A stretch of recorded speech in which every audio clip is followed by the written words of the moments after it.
The Dahomey Empire, Africa's fierce kingdom of warriors and power. In the heart of West Africa, a kingdom rose from the shadows. A kingdom feared by its enemies, revered by its people, and unmatched in its military might. This was not just a realm. It was a force, the Dahomey Empire. But beneath the glory of its warrior women, human sacrifices, and bloody wars lies a history both complex and chilling. What drove this empire to greatness, and what led to its dramatic fall?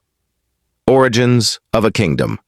Long before European colonial boots stepped onto African soil, the land of present-day Benin was ruled by ancient tribes. But in the 17th century, a new power emerged, Dahomey. Founded by King Houegbadja and expanded by his son, King Akaba, Dahomey was forged in conquest. The royal family, once exiled, took power with cunning strategy and ruthless force. The empire was born from rebellion, built upon bloodlines and shaped by an unyielding thirst for power. A military machine. Dahomey was no ordinary kingdom. It was a militaristic state. Every man a soldier, every woman trained for war. And at the heart of its fearsome army? The legendary Houegbadja, an elite corps of all-female warriors, fierce, disciplined, and lethal. They were the real-life inspiration behind the Dora Milaje in Marvel's Black Panther. Trained to kill without mercy, they protected the king and conquered for the crown. To outsiders, they were demons in human skin. To Dahomey, they were heroes, society, religion, and rituals. But strength was not only in weapons. Dahomey thrived on a unique cultural identity. Its religion was Vodun, the spiritual root of what the world now calls voodoo. The kings were seen as divine, the royal court a sacred space.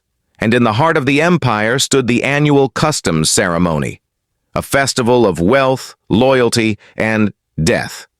To honor the ancestors and show the power of the king, human sacrifices were made. Slaves, prisoners, even enemies, killed in gruesome rituals meant to please the spirits. Rise of slavery and trade. Yet, what made Dahomey rich would eventually turn it into a pariah. The transatlantic slave trade became its economic lifeline. Dahomey's kings sold thousands into bondage, trading human lives for European guns, rum, and power.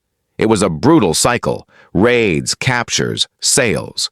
The empire's warriors filled slave ships bound for America. While Europe prospered, Africa bled, and Dahomey's hands were soaked in both glory and guilt. Resistance and collapse, but every empire meets its reckoning. As the world turned against slavery, Dahomey stood defiant. In 1890, the French came, not as traders, but conquerors. King Behenzin, the last great ruler, resisted with fire and steel. He unleashed the Houegbadja and fought bravely, but muskets were no match for machine guns. After years of bloodshed, Dahomey fell. The empire was swallowed by French colonization, its palace burned, its legacy buried, but not forgotten. Legacy and memory. Today, the echoes of Dahomey whisper through time, in the resilience of Benin's people, in the powerful tales of the Houegbadja, warrior women who broke every rule, and in the shadows of history where kingdoms rise and fall, but their stories shape the soul of a continent.